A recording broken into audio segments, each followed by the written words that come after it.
আপনি কি জানেন অনেক মানুষ নিজের অজান্তেই এমন শিরকে লিপ্ত যেই শিরকে লিপ্ত ছিল মক্কার মুশরিকরা।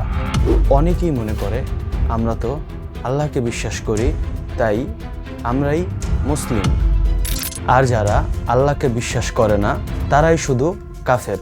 অথচ আল্লাহ তাআলা বলেন, وَلَئِن سَأَلْتَهُم مَّنْ خَلَقَ السَّمَاوَاتِ وَالْأَرْضَ لَيَقُولُنَّ اللَّهُ قُلِ الْحَمْدُ لِلَّهِ بَلْ أَكْثَرُهُمْ لَا يَعْلَمُونَ। আসসালামু আলাইকুম। আজকে আমরা জানব ঈমান ভঙ্গের দ্বিতীয় নাম্বার কারণ, আর তা হলো আল্লাহ ও বান্দার মাঝে মধ্যস্থতা স্থাপন করা। মক্কার কুরাইশরাও ঠিক এই ভুলটাই করেছিল।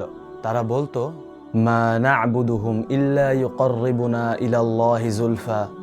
আমরা এই মূর্তিগুলোর ইবাদত করি যেন এই মূর্তিগুলো আমাদের আল্লাহ তাআলার কাছে পৌঁছে দেয়। কুরাইশরা আল্লাহ তাআলাকে মানত, কিন্তু তারা সরাসরি আল্লাহকে ডাকতো না। আল্লাহ তাআলা বলেন, ইয়াবুদুনা মিন দুনিল্লাহি মা লা ইয়াদুররুহুম ওয়া লা ইয়ানফাউহুম ওয়া ইয়াকুলুনা হাউলাই শুফাআউনা ইনদাল্লাহ। তারা আল্লাহ ছাড়া এমন কিছুর উপাসনা করে যা তাদের উপকারও করতে পারে না, ক্ষতিও করতে পারে না, আর তারা বলে এগুলা আল্লাহ তাআলার কাছে আমাদের জন্য সুপারিশকারী। কিন্তু মক্কার কুরাইশদের এই ধারণার বাস্তবতাটা আসলে কি? আল্লাহ তাআলা বলেন, উজিবু দাওয়াতাদ দাঈ ইযা দাআন। আমার কোনো বান্দা যখন আমাকে ডাকে আমি সেই বান্দার ডাকে সাড়া দেই। আমার কোনো বান্দা যখন আমার কাছে দোয়া করে আমি তার দোয়াকে কবুল করি। অথচ মক্কার কুরাইশরা ধারণা করত যে আল্লাহ তাআলার কাছে সরাসরি দোয়া করলে সেই দোয়া কবুল হয় না কোনো মাধ্যম ছাড়া।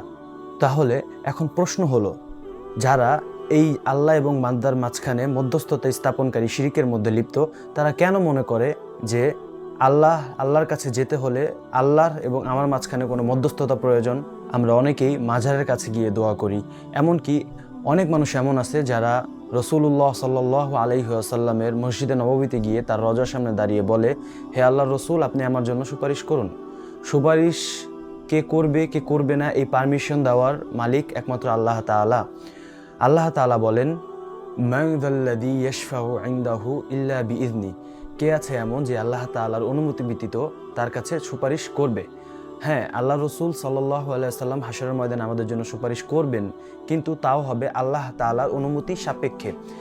এখন কেউ যদি কোনো কবরের কাছে গিয়ে দোয়া করে বা কোনো পীরের কাছে গিয়ে দোয়া করে যে আপনি আমার জন্য আল্লাহ তাআলার কাছে সুপারিশ করুন, তাহলে সে ঈমান বিধ্বংসী শিরকের মাঝে লিপ্ত।